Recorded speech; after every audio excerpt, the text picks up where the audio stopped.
ఉన్నటువంటి సమాచారాన్ని ఎక్కువ సేకరించడం.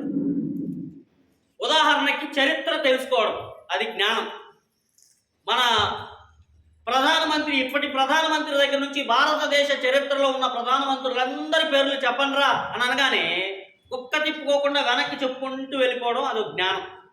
రాష్ట్ర ముఖ్యమంత్రుల పేర్లు చెప్పండి, మంత్రుల పేర్లు చెప్పండి, జిల్లాల పేర్లు చెప్పండి,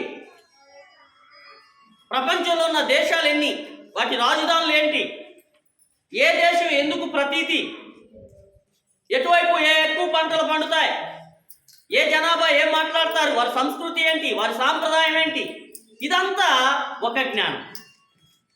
అలాగే సముద్రం యొక్క పరిస్థితి ఏంటి, సముద్రంలో ఉండేటువంటి వాతావరణ పరిస్థితులు ఏంటి, సముద్రం లోపల ఎన్నెన్ని రకాల జీవులు ఉంటాయి, నదులు ఏంటి, ఆకాశం ఏంటి, ఈ విశ్వంలో ఉన్న ప్రతిదాన్ని స్టడీ చేయడం చదువు. చదువు అంటే అదే.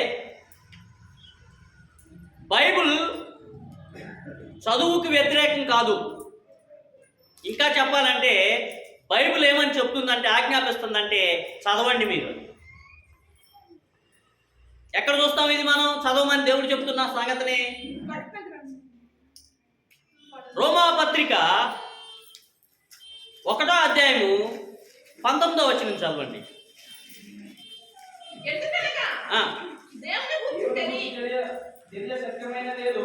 దేవుని గూర్చి తెలియ సత్యమైనదేదో విశదమైనది, దేవుడు అది వారికి విశదపరిచెను. ఆయన అదృశ్య లక్షణములు, దేవుని యొక్క అదృశ్య లక్షణములు అంటే దేవుని గూర్చి కనబడని సంగతులు.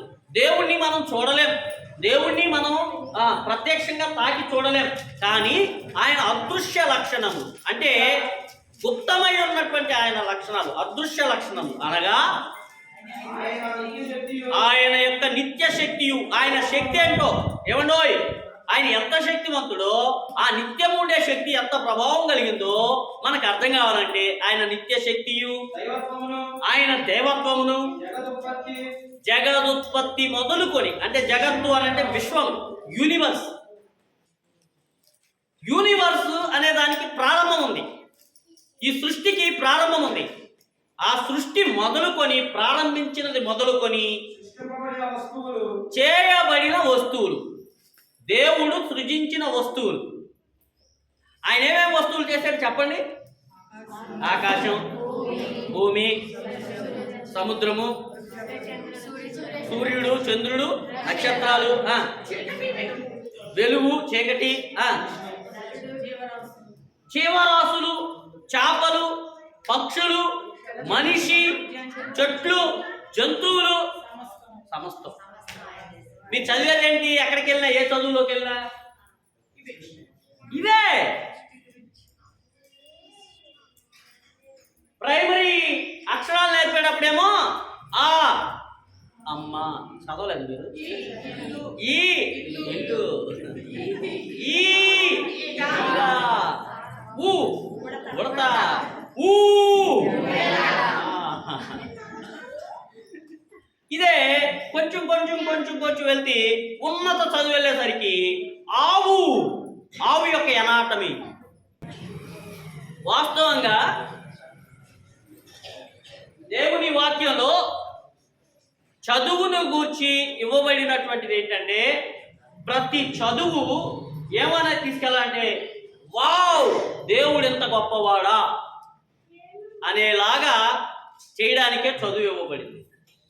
అంటే మనిషి యొక్క అంతరంగాన్ని, లోపల పార్ట్స్ని, మనిషి చేయబడిన విధానాన్ని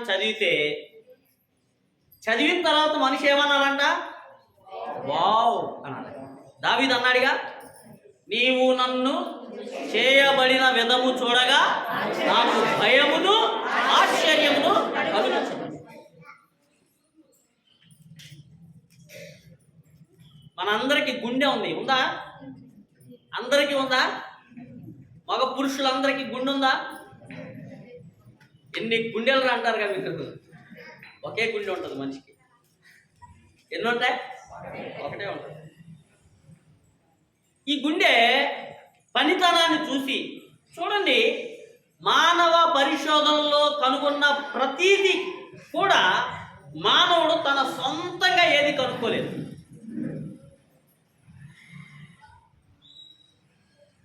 ప్రతి ఇన్వెన్షన్ ఎక్కడి నుండి వచ్చింది అని అంటే దేవుడు చేసిన దానికి రెప్లికా. దేవుడు చేసిన సృష్టిలో ఉన్న దాన్ని చూచి, ఏమండోయ్ వింటున్నారా, సృష్టిలో ఉన్న దాన్ని చూచి దాన్ని నమూనాగా కనుగొన్నటువంటి వస్తువులే ప్రపంచం అంతటా ఉన్నాయి. కంప్యూటర్కి రెప్లికా ఏంటి? బ్రెయిన్. మరి మోటార్కి రెప్లికా ఏంటి? మోటార్.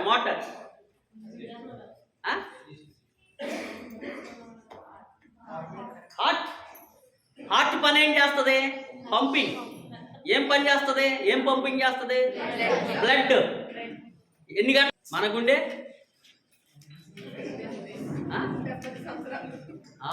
బతికినంతకాలం పని చేస్తూనే ఉంటుంది. మన అజాగ్రత్త వల్ల, మన అజ్ఞానం వల్ల మన హార్ట్ ఎంత బాగా పనిచేస్తుందో చూడండి. హార్ట్ ప్రాబ్లం ఎప్పుడు వస్తుంది అనుకున్నాం? ఆహారం కాని దాన్ని తినడం వల్ల. జీర్ణ వ్యవస్థను చూసి ప్రొక్లైన్ కలుపుకున్నారండి. ఏం చూసి? మన లోపల ఉన్న పొట్ట పనిచేసే, కడుపు పనిచేసే పనిని చూసి, దాని పనితనాన్ని చూసి ఇట్లా కుర్చీ ఇలా వేస్తుందే,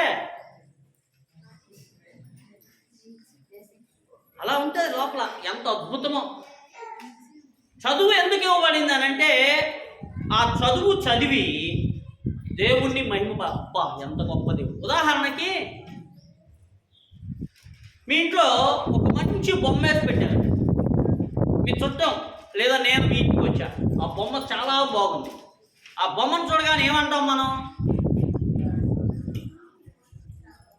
ఏమంటారా? మీకు అసలు ఫీలింగ్స్ ఏమన్నా? వావ్, బొమ్మ భలే ఉందిరా, వేసింది ఎవరు అంటే ఇది కొండ బొమ్మలాగా అనిపించలా, ఎవరో గీసిన బొమ్మలాగా అనిపించింది. ఎవరు గీశారు అని అడుగుతాం. ఫలానా ఇదిగో ఈ సతీష్ గారు గీశాడు అని అన్నాం అనుకో, ఏమంటాం వెంటనే? సతీష్ రా, భలే గీసావు నాన్న, సూపర్ అని చెప్పి నా బొమ్మ కూడా. నేను ఇదే అనుభవం కలిగి ఉన్నా. జీకొండూరులో చిట్టుబాబు అని ఆయన పెయింటర్, ప్రతి నెల ఇంటికి ప్రార్థన చేయించుకోవడానికి పిలిచేవాడు. బొమ్మ చూసేవాడు, ఒక బాతు బొమ్మ సూపర్ వేసాడు. సంసోన్ వాడి పేరు, ఇప్పుడు పెద్దోడు అయిపోయాడు. నేను జయరాజయ్య గారితోనే బాప్తిస్మం తీసుకుంటానని పట్టుబట్టాడు అంటవాడు. అది తప్పురా బాబు, ఏ అయ్యగారు ఉంటే అయ్యగారితో తీసుకోవాలని నచ్చ చెప్పా పోయిన ఈస్టర్కి ముందు. ఆ బొమ్మను చూసి, అరే నా బొమ్మకి ఎత్తావా అన్న. ఎత్తాను అయ్యగారు అని అన్నాడు. 5-6 తరగతి చదువుతున్నాడు అప్పుడు. గీసేసాడండి. నెక్స్ట్ సండే వెళ్ళేసరికి నా బొమ్మ గీసిచ్చాడు. నా ఫోన్లో ఉంది ఇంకా బొమ్మ. నా ఫోటోని చూసి నా బొమ్మ గీశాడు. నేను ఎందుకు చెప్తున్నాను ఈ పని, ఈ సంగతి? వాడు వేసిన పనితనాన్ని చూసి నేను పొగడకుండా ఉండలేకపోయాను. ఇప్పుడు మనం కూడా చదువు, ఎడ్యుకేషన్ అనేది మనుషులకు ఎందుకు ఇవ్వబడిందంటే ప్రాథమికంగా దేవుణ్ణి ఎరిగి దేవుణ్ణి కనపరచడానికి. చెప్పలేదు అందరూ, కానీ లోకం ఏమని చెప్తుంది మనకి? చదువు ఎందుకట?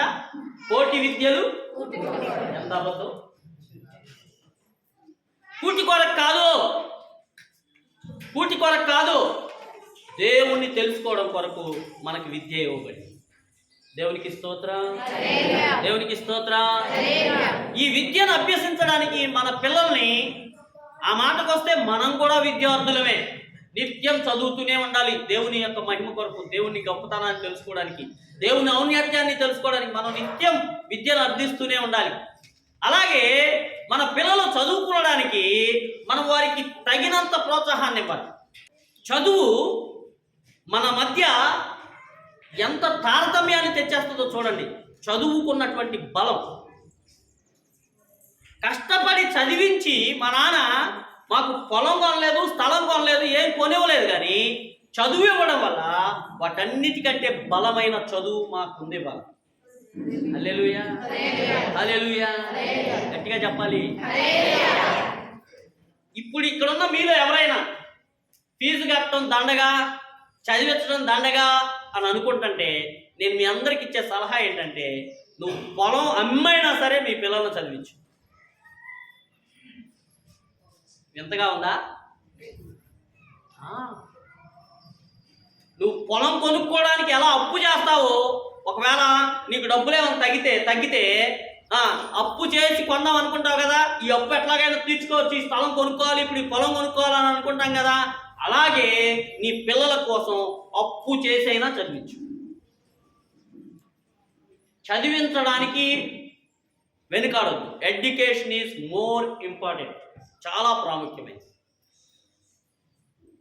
ఏ చదువు అయినా సరే గొప్పదే. చదువుల్లో ఐటీఐ చదివేవాడు తక్కువ, డాక్టర్ చదివేవాడు ఎక్కువేం కాదు. దీనిలో నైపుణ్యం సంపాదించవచ్చు, దీనిలోనూ నైపుణ్యం సంపాదించవచ్చు. శ్రద్ధ కలిగిన వాడు ఏదైనా రాణించగలడు. కాబట్టి ఈ చదువు అనేది దేవుడు పెట్టిన పద్ధతే. అయితే మీకు ఒక సంగతి చెప్తాను వినండి, ఆశ్చర్యకరమైన సంగతి. మన మిషనరీస్ వచ్చి భారతదేశంలో మొట్టమొదటి విశ్వవిద్యాలయాన్ని స్థాపించారు. అది కలకత్తా దగ్గర ఉన్నటువంటి సిరంపూర్లో ఉంది. విలియం కేరీ, మార్ష్మన్, సిరంపూర్ త్రయం అని అంటాం వారిని. మార్ష్మన్, జెఫ్మన్, విలియం కేరీ, సిరంపూర్ త్రయం అని అంటాం. వీరు విశ్వవిద్యాలయాన్ని స్థాపించారు అక్కడ, మొట్టమొదటి విశ్వవిద్యాలయం. విద్యార్థుల ఆదివారం సందర్భంగా దేవుని సేవకుడిగా నేను ఇస్తున్న పిలుపు ఏంటంటే, మీ పిల్లలకు చదువు చెప్పించడంలో ఎటువంటి వెనుకంజ వేయొద్దు. వీలైనంత వరకు వారిని గొప్పగా చదివించండి. దేవునికి స్తోత్రం. ఆడపిల్లలైనా సరే మీకు ఒక మాట చెప్తారు ఎప్పుడు వచ్చి, ఆడపిల్లేగా చదివించి ఏం చేస్తావు అని. వద్దు. ఆడపిల్లలైనా సరే నీకు ఉద్యోగం చేపించే యోచన లేకపోయినా వాళ్ళని క్వాలిఫై చేసి కనీసం పోస్ట్ గ్రాడ్యుయేషన్ చదివించే బాధ్యత తల్లిదండ్రులపై ఉంది. జోర్సే బోలో, బత్తు మాట్లాడవే. చదవాలి. Education is energy. చదువుతోనే మన చుట్టూ ఉన్న మీరు మన బంధువుల్లో కూడా మీరు చూడొచ్చు, చదువుకున్న ఫ్యామిలీస్, చదువు లేని ఫ్యామిలీస్. అదే తేడా. మన బంధువుల్లో ఆంతర్యం ఏర్పడిపోయింది కదా, చదువుకున్నోళ్ళు, ఇదే తేడా. ఎడ్యుకేషన్ అనేది చాలా ప్రాముఖ్యమైనది, దేవుడు పెట్టింది. రైట్. యెహోవా యందు భయభక్తులు కలిగి ఉండుటయే. ఈ చదువే కాదండి, ఇప్పుడు చూడండి అసలు జ్ఞానం అంటే ఏంటో. సొలొమోను కూడా లోకంలో ఉన్న జ్ఞానం అంతా సంపాదించాడు, కానీ పనికిమాలినోడు అయిపోయాడు. కారణం ఏంటో తెలుసా? ఇప్పుడు నేను చెప్పే లక్షణాలు లేకపోవడం. ఇప్పుడు నేను జ్ఞానానికి అసలు నిర్వచనం చెప్తున్నాను, వినండి. విద్యార్థులారా మీరు శ్రద్ధగా వినండి, ఇక్కడున్న పెద్దలారా మీరు శ్రద్ధగా వినండి. విద్య అనంటే యెహోవా యందు భయభక్తులు కలిగి వారికి జ్ఞానం వస్తుంది. ఏమిటి జ్ఞానం అనంటే, మొదటి పాయింట్ ఏంటంటే, జ్ఞానమును కలిగి ఉండడం అంటే దేవుడే నా సార్వభౌమాధికారి అని తెలుసుకోవడం, గ్రహించడం. మొదటి పాయింట్ ఏంటో తెలుసా?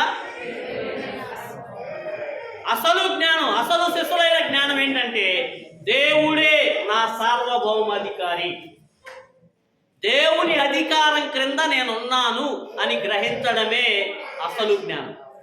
ఏంటి సార్వభౌమాధికారం? దేవునికి ఉన్న సార్వభౌమాధికారం ఏంటి? మీకు చెప్తాను వినండి. కొన్ని విషయాల్లో దేవుణ్ణి మనం ఆయన సార్వభౌమ అధికారం నుండి వైదొలగలేము. ఏంటో తెలుసా? మన పుట్టుక. చెప్పండి, అందరు చెప్పండి. కొంతమంది నేను చిన్నప్పుడు అనుకునేవాళ్ళం మా ఫ్రెండ్స్తో, తెలియని వయసులో, బహుశా అందరు ఇలా మాట్లాడుకునే వాళ్ళే అయ్యి ఉండొచ్చు. ఏంటా మాటలంటే, అబ్బా ఈ ఊర్లో కాకుండా అమెరికాలో పుట్టుంటేనా, అమెరికాలో అంటే గేదెలు కాసుకునేవాడు కూడా జీన్స్ ప్యాంట్లు వేసుకుంటాడంటరా, అమెరికాలో గేదెలు కాసుకోవడానికి కూడా కారు తోలుకొని వెళ్తాడంటరా, అబ్బా మనం కూడా అమెరికాలో ఉండుంటేనా. మీరు అచ్చం ఎలాగ అనుకోకపోయినా డబ్బున్న ఇళ్లలో పుట్టుంటేనా, అబ్బా నేను మగ పిల్లోడిగా పుట్టుంటేనా. ఏమండి ఓయ్, వింటున్నారా? దేవుని సార్వభౌమాధికారం అంటే ఏంటంటే అర్థం, ఆయన ఎవరిని ఎక్కడ పుట్టించాలో ఆయనకి తెలుసు. అంబాపురంలో పుట్టాలా, అమెరికాలో పుట్టాలా? ఎవరి అధికారం అది? దేవుని సార్వభౌమాధికారం. ఆడపిల్లగా పుట్టాలా? ఎవరి అధికారం? కొంతమంది బాబాలు బయలుదేరారు, క్రైస్తవ బాబాలు. బ్రర్, నేను చెప్తున్నాను వినండి. బ్రర్, నీ కోడల గర్భం ధరించింది. బ్రర్, దేవుడు మగపిల్లవాడిని ఇవ్వబోతున్నాడు. బ్రర్, బుర్ర అంటే ఏంటి? ఇది వరకు సోజ్ చెప్తామని తిరిగేవాళ్ళు కదా, టింగ్ టింగ్ టింగ్ టింగ్ టింగ్ టింగ్ అని. ఇప్పుడు వీళ్ళు బుర్ర అనకపోయినా ఏమంటారు? ఆ టైప్ లాంగ్వేజ్ మాట్లాడతారు. దేవుని సార్వభౌమాధికారం ఎప్పుడు నిర్ణయిస్తాడంట ఆయన? మగపిల్లడా ఆడపిల్లని? జగత్తు పునాది వేయబడక మునిపే ఆయన నిర్ణయం. మగపిల్లోడా ఆడపిల్లోడా అనేది ఆయన నిర్ణయం. ఏ ఊర్లో పుట్టాలి అనేది, ఏ తల్లిదండ్రులకు పుట్టాలి అనేది ఆయన నిర్ణయం. నల్లగా ఉండాలా, తెల్లగా ఉండాలి? అర్థం దగ్గరికి వెళ్ళినప్పుడు ఏమనుకోవాలి? నువ్వు ఏ రంగులో ఉన్నా సూపర్ రా, నీకు సూపర్ చేస్తున్నాడు రా దేవుడు అన్న. చెప్పండి, నలుగురు వాళ్ళందరూ చెప్పండి. అలా కాదమ్మాయి, శబాష్ శబాష్, భలే ఉన్నావు నువ్వు. చెప్పండి. మా అమ్మాయి ఇంటికి వెళ్ళిన తర్వాత కొట్టుద్ది నన్ను. ఉందా ఇక్కడ? అద్దంలో గంట చూసుకొని వస్తుంది. నా దగ్గరికి వచ్చి ఏమంటుంది తెలుసా? నేను భలే ఉన్నాను కదా డాడీ అంటుంది. అలా ఉండాలి మన నేర్చుని. ఎలా ఉండాలి చెప్పండి. మిమ్మల్ని చేసింది ఎవరు? మరి బాగా చేస్తాడా లేదా? అలా కాకుండా నిన్ను చూసి ఇంత కాకుండా ఉంటే బాగుందని అంటే ఎవరు నిందించినట్టు?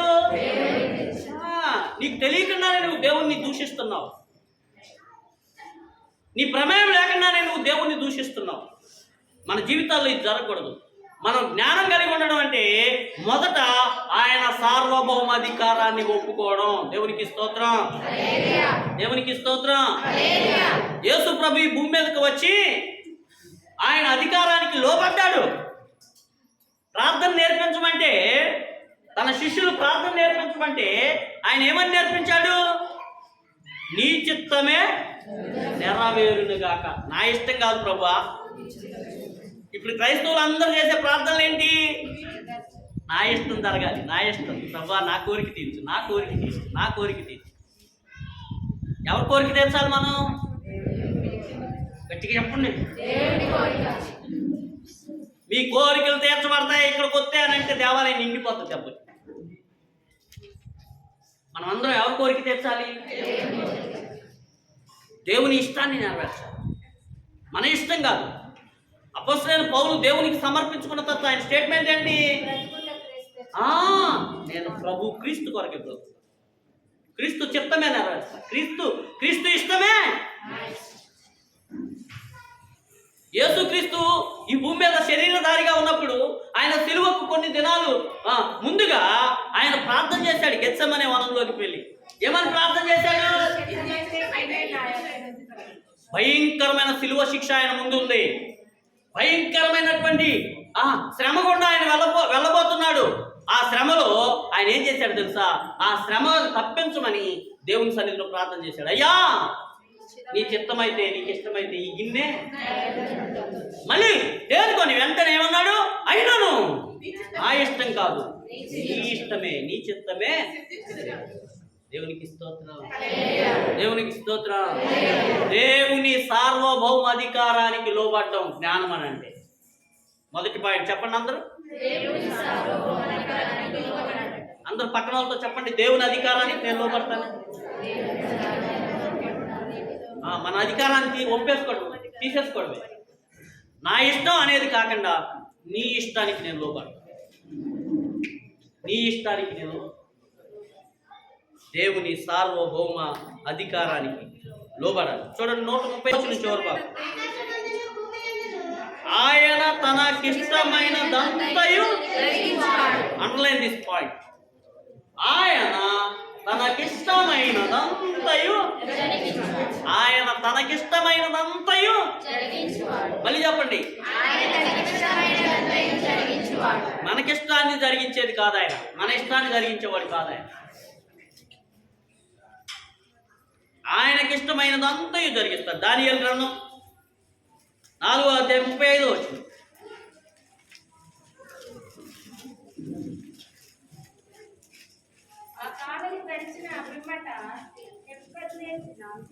భూనివాసులందరూ ఆయన దృష్టికి ఎన్నికకు రాని వారు.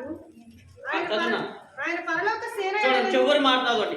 ఆయన చేయి పట్టుకొని నీవేమి చేయుచున్నవాని ఆయనతో చెప్పుటకు ఎవడును సమర్థుడు.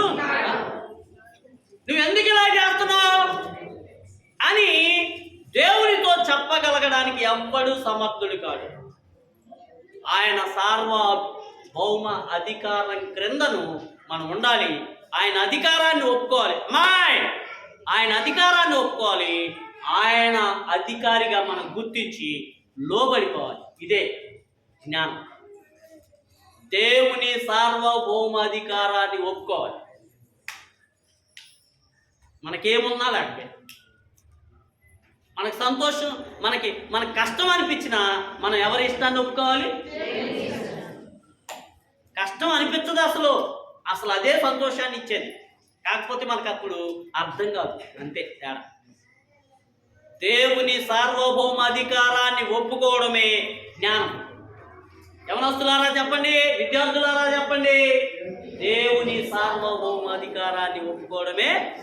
చెప్పండి గట్టిగా. హల్లెలూయా, హల్లెలూయా. పేదరికంలో ఉన్నావా? పేదరికాన్ని బట్టి దేవుని నిందించకూడదు. ఏ పరిస్థితిని బట్టి దేవుణ్ణి తృణీకరించకూడదు. అన్ని పరిస్థితుల్లో దేవుణ్ణి దేవునిగా గుర్తించి అంగీకరించి ఆయన సార్వభౌమ అధికారాన్ని ఒప్పుకోవాలి. రెండవ క్యారెక్టర్ ఏంటంటే జ్ఞానానికి ఉన్నటువంటి జ్ఞానము కలిగి ఉండడం అంటే నోయింగ్ గాడ్. దేవుణ్ణి తెలుసుకోవడం అని అంటే, దేవుణ్ణి తెలుసుకోవడమే యెహోవా యందు భయభక్తులు కలిగి ఉండే జ్ఞానం అని అంటే. ఒకటి సార్వభౌమ అధికారాన్ని, ఆయన సార్వభౌమ అధికారాన్ని ఒప్పుకోవడం అని అన్నాం. రెండు, ఆయన పరిశుద్ధతను గుర్తించి మనం కూడా ఆయన కొరకు పరిశుద్ధంగా బ్రతకాలి. దేవునికి స్తోత్రం. లేవియ కాండం 19వ అధ్యాయం 2వ వచనం. లేవియ కాండం 19వ అధ్యాయం 2వ వచనం. మీరు పరిశుద్ధులై ఉండవలెను.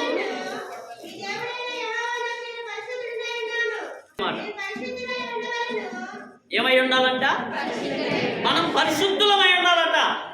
యెహోవా యందు భయభక్తులు కలిగి ఉండడం అంటే మీరందరూ ఏమనుకుంటున్నారంటే బైబిల్ పట్టుకొని ఆరాధనలో పాల్గొనడం, పాట పాడడం, ప్రార్థన చేయడం, ప్రసంగం చేయడం, భక్తి చేయడం ఇది అనుకుంటున్నారు.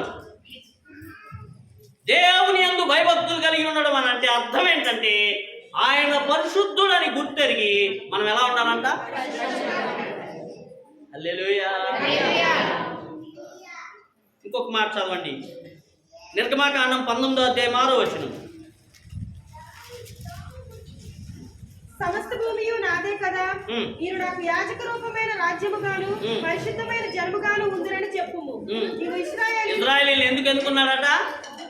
యాజక రూపమైన. ఏమండోయ్, ఆయన ఏం చెప్తున్నాడు తెలుసా? రే బాబు ఇశ్రాయేలీయులారా, ఇశ్రాయేల్ సంతానమా, భూమి మీద ఉన్న వాళ్ళందరూ నా వాళ్ళే.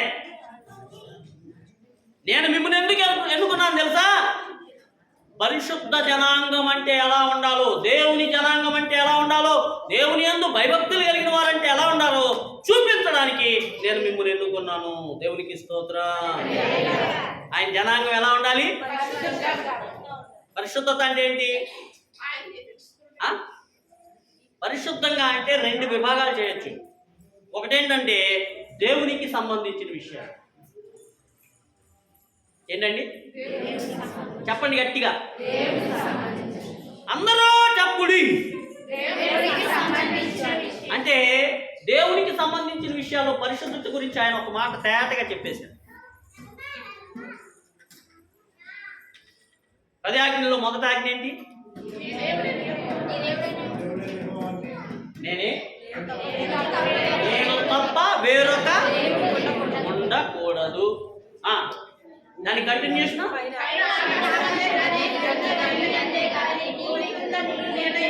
దేని చేసుకోకూడదు, దానికి సాగిలం పడకూడదు.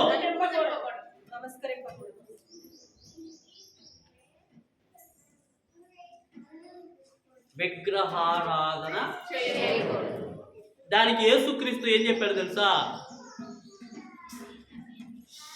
దేవుని కంటే ఎక్కువ ప్రాధాన్యత దేనికి?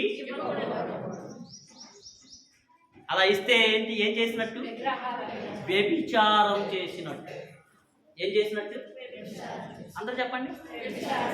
వ్యభిచారం వ్యభిచారం అని అంటే మానవుల మధ్య జరిగే అక్రమ సంబంధమే కాదు, దేవునితో మనకున్న సంబంధం మైలపడినా అది అక్రమ సంబంధం. అది దేవునికి సంబంధించిన అక్రమ సంబంధం. మీరు ఫ్యాషన్గా చెప్తారుగా, గొడవలు వెళ్ళి మొక్కుకున్నా, ఆవుటిపల్లి వెళ్ళి పిల్లలు వస్తారని మట్టి తినొచ్చా.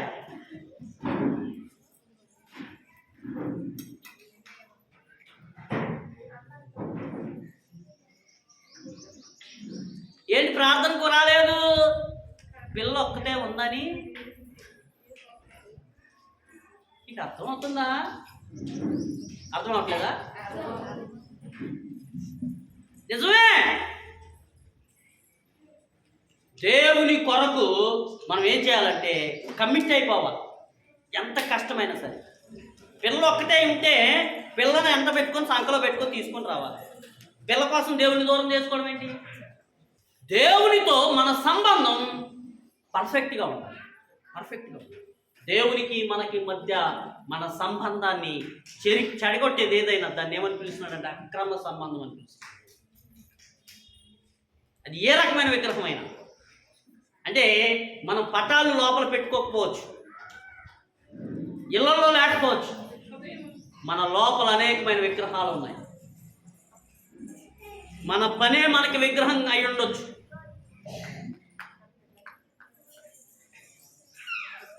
చెప్పండి. మన ఆ దేవుని సన్నిధిలో ఎందుకు గడపలేదు ఇవాళ? పని ఎక్కువైంది, ఎక్కువ పని ఉంది. ఆరాధనకి ఎందుకు రాలేదు? పని, గేదెలు, గడ్డి, పెళ్లి పని.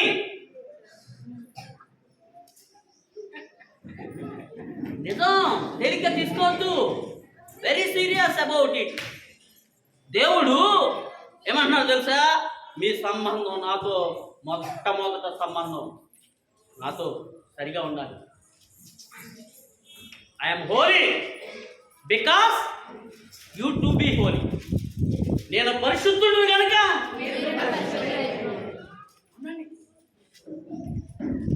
ఆయన్ని నమ్మిన మనం మన మానవ సంబంధాలు పరిశుద్ధంగా ఉండాలి. చెప్పండి, గట్టిగా చెప్పండి. ఉన్నాయా? మన సంబంధాలన్నీ కల్మషం లేని సంబంధాలుగా ఉండాలి, పరిశుద్ధ సంబంధాలుగా ఉండాలి. దేవుని యందు భయభక్తులు కలిగి ఉండడం అని అంటే ఆయన సార్వభౌమాధికారాన్ని ఒప్పుకోవడం. రెండో, ఆయన పరిశుద్ధతను గుర్తించి ఆయన పరిశుద్ధతకు తగినట్లుగా మనం బ్రతకడం.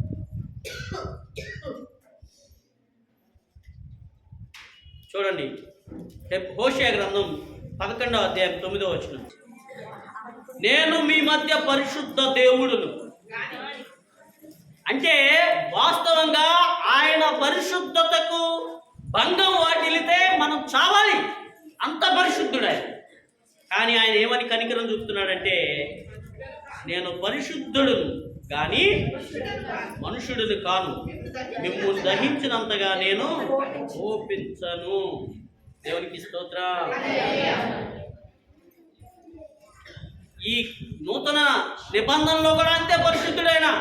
పాత నిబంధనలో ఎంత పరిశుద్ధుడు, నూతన నిబంధనలో కూడా అంతే పరిశుద్ధుడు. అపొస్తలుల కార్యాల గ్రంథం 3వ అధ్యాయం 14వ వచనం. యూదులు, ఇశ్రాయేలీయులు, పరిసయ్యులు, శాస్త్రులు, మత పెద్దలు నీతిమంతుడు పరిశుద్ధుడైన యేసుక్రీస్తును నిరాకరించారు. 4వ అధ్యాయం 27వ వచనం, అదే అపొస్తలుల కార్యాల గ్రంథంలో. ఏమి జరగవలెనని నీ హస్తమును నీ సంకల్పమును ముందు నిర్ణయించెను, వాటన్నిటినీ చేయుటకై నీవు అభిషేకించిన నీ పరిశుద్ధ సేవకుడైన యేసునకు విరోధముగా నీ పరిశుద్ధ సేవకుడైన యేసు ప్రభు పరిశుద్ధుడు. 30వ వచనం, అదే అధ్యాయంలో 30వ వచనం. రోగులను స్వస్థపరచుటకును నీ పరిశుద్ధ సేవకుడైన యేసు నామము ద్వారా సూచక్రియలను పరిశుద్ధ సేవకుడైన యేసు, ఆయన పరిశుద్ధ సేవకుడై ఉండి ఇందాక హోషేయ గ్రంథంలో 11వ అధ్యాయం 9వ వచనంలో ఆయన దహింపవలసి ఉన్నది. మనం వాస్తవంగా మన క్యారెక్టర్ ఏమై ఉందంటే చావాల్సిన వారమై ఉన్నాం, కానీ ఆయన కరుణాహస్తము ఏం చేస్తుందనంటే తన పరిశుద్ధ సేవకుడైన యేసునందు మనందరినీ పరిశుద్ధపరుస్తున్నాడు. హల్లెలూయా. నూతన నిబంధనలో పరిశుద్ధతకు అర్థం అదే. మనం చావవలసిన వారమై ఉన్నాం, ఇప్పుడు కనికరింపబడ్డాం. యెహోవా యందు భయభక్తులు కలిగి ఉండడం అంటే అర్థం ఏంటంటే ఆయన దయను, ఆయన కనికరాన్ని, ఆయన వాత్సల్యాన్ని గుర్తించడం. మన గొప్పతనం కాదు, మన భక్తి కాదు, మన నీతి కాదు, మన పరిశుద్ధత కాదు. మనం ఏం సంపాదించుకున్నామంటే దేవుని ఉగ్రతను సంపాదించాం, కానీ ఆయన ఏమి సంపాదించి ఇచ్చాడంటే తన కృప వలన క్రీస్తునందు మనందరినీ పరిశుద్ధంగా ఎంచుతున్నాడు. హల్లెలూయా. యెహోవా యందు భయభక్తులు కలిగి ఉండడం అంటే ఇవి మనము గుర్తించడం. చూడండి, కొన్ని రెఫరెన్స్లు చెప్తాను మీకు, గబగబా చదవండి. రోమాపత్రిక 3వ అధ్యాయం 24వ వచనం, గబగబా చదవాలి. ఇంకొకరు 6వ అధ్యాయం 23వ వచనం, అదే పత్రిక. కాబట్టి నమ్మువారు ఆయన కృప చేతనే క్రీస్తు యేసునందలి విమోచనము ద్వారా ఉచితముగా నీతిమంతులమని తీర్చబడుతున్నారు. హల్లెలూయా. మానవులందరూ దేవుని ఉగ్రతను సంపాదించారు. 3వ అధ్యాయం 24వ వచనంలో దేవాది దేవుడు తన భక్తుడైనటువంటి యేసుక్రీస్తు ద్వారా, తన సేవకుడైనటువంటి యేసుక్రీస్తు ద్వారా, తన కుమారుడైన యేసుక్రీస్తు ద్వారా ఏమి సంపాదించి ఇచ్చాడంటే ఉచితముగా దేవుని ఉగ్రతకు పాత్రులమైన మనల్ని దేవుని దయకు, దేవుని కృపకు పాత్రులుగా చేసి ఆ ఉగ్రత నుండి మనల్ని తప్పించి విమోచించాడు, రక్షించాడు, కరుణించాడు, కృప చూపాడు. అందరు కలిసి చదవండి 3వ అధ్యాయం 23వ వచనం. కాబట్టి నమ్మువారు ఆయన కృప చేతనే క్రీస్తు యేసునందలి విమోచనము ద్వారా ఉచితముగా నీతిమంతులమని తీర్చబడుతున్నారు. ఉచితముగా నీతిమంతులు. మనము శిక్షకు పాత్రులము, దేవుని ఉగ్రతకు పాత్రులము, కానీ ఉచితముగా ఆయన కృపలో మనల్ని ఏం చేశాడంటే నీతిమంతులుగా. హోషేయతో చేశాడు కదండి ఆ క్రమం. నేను పరిశుద్ధ దేవుడును, మీరు చావవలసిన వారై ఉన్నారు, కానీ నేను మిమ్మల్ని చంపను, దహింపను. 6వ అధ్యాయం 23వ వచనం. అయినను ఇప్పుడు పాపం నుండి విమోచింపబడి దేవునికి దాసులైనందున పరిశుద్ధత కలుగుటయే మీకు ఫలము. హల్లెలూయా. ఇందును బట్టి మనం ఏం కావాలి? మనలో నుండి ఏమి రావాలంట? హలో, ఉచితంగా మనం నీతిమంతులుగా ఎంచాడు. ఇక మీదట మనలో నుండి రావాల్సిన ఫలం ఏంటంట? పరిశుద్ధత. చెప్పండి అందరూ. పరిశుద్ధత గురించి మాట్లాడడం కాదు, పరిశుద్ధత గురించి ప్రకటించడం కాదు, పరిశుద్ధుడు పరిశుద్ధుడు పరిశుద్ధుడు అని ప్రార్థన కాదు. మన జీవన ఫలం ఏమి రావాలంటే, మన జీవితంలో నుండి ఫలం ఏమి రావాలంటే పరిశుద్ధత అనే ఫలం మన నుండి అవుట్కమ్ రావాలి. మన మాటలు పరిశుద్ధంగా ఉండాలి, మన ప్రవర్తన పరిశుద్ధంగా ఉండాలి, మన జీవితం పరిశుద్ధంగా ఉండాలి, మన సహవాసం.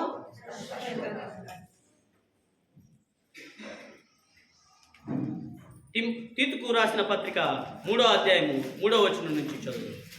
ఎందుకనగా మనము కూడా మునుపు అవివేకులమును, అవిధేయులమును, మోసపోయిన వారమును, నానా విధములైన దురాశలకును, భోగములకును దాసులమునై ఉండి దుష్టత్వమునందును, అసూయయందును కాలము గడుపుచు అసహ్యులమై ఒకరినొకరు ద్వేషించు ఉంటుంది. కానీ మన రక్షకుడైన దేవుని యొక్క దయయు మానవుని ఎడల ఆయనకున్న ప్రేమయు ప్రత్యక్షమైనప్పుడు మనము నీతిని అనుసరించి చేసిన క్రియ మూలముగా కాక తన కనికరము చొప్పుననే పునర్జన్మ సంబంధమైన స్నానము ద్వారాను పరిశుద్ధాత్మ మనకు నూతన స్వభావము కలగజేయడం ద్వారాను మనలను రక్షించాను. మన భ్రష్టత్వము, మనలో ఉన్నటువంటి దుష్టత్వము, మన చెడ్డ ప్రవర్తన, మనకున్నటువంటి దుర్గుణాలన్నిటినీ యేసుక్రీస్తునందు కప్పేశాడు. ఆయన తుడిచేశాడు. ఉచితంగా ఏమని ప్రకటించాడు? నీతిమంతులని పట్టించాడు. మన నీతిని బట్టి కాదు. మన దగ్గర నీతి లేదు. ఏముందంట? పైగా దుష్టత్వం, దేవునికి వ్యతిరేకమైన తత్వం. దుష్టత్వం అంటే ఏమనుకుంటున్నారు? మీ తల్లిని మీరు గౌరవించాల్సినంతగా గౌరవించలేదు. మా అమ్మేగా నువ్వు అనుకుంటున్నావు, కానీ దేవుడు అనుకోడు. మీ తండ్రికి ఇవ్వవలసిన స్థానాన్ని లేదా గౌరవాన్ని మీరు ఇవ్వలేదు. దేవుని ఉగ్రత పోగు చేసుకున్నావు. నీ మానవ సంబంధాల్లో మలిన సంబంధాలు, ఇటు తిరిగి ఒక మాట మాట్లాడుతున్నావు, ఇటు తిరిగి ఒక మాట. ఏం పోగు చేసుకున్నావు? నువ్వు యథార్థత లేదు నీ హృదయంలో. దేవుని యొక్క ఉగ్రత అది కాచుకొని ఉంది.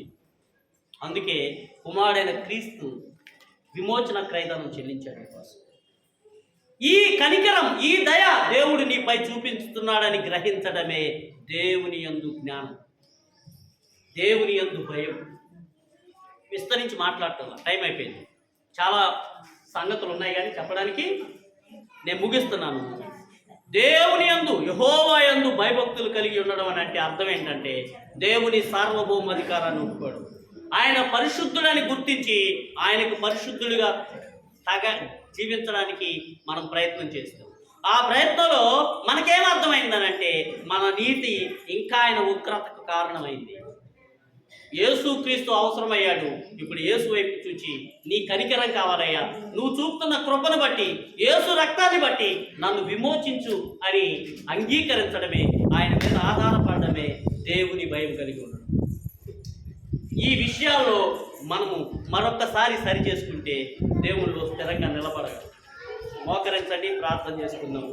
ఎవరికి వారు వ్యక్తిగతంగా మీరు వినిన వాక్యాన్ని బట్టి దేవుని సన్నిధిలో నిన్ను నీవు ఆలోచించుకొని దేవుని యొక్క ఆయన సార్వభౌమాధికారాన్ని నువ్వు ఒప్పుకుంటున్నావా?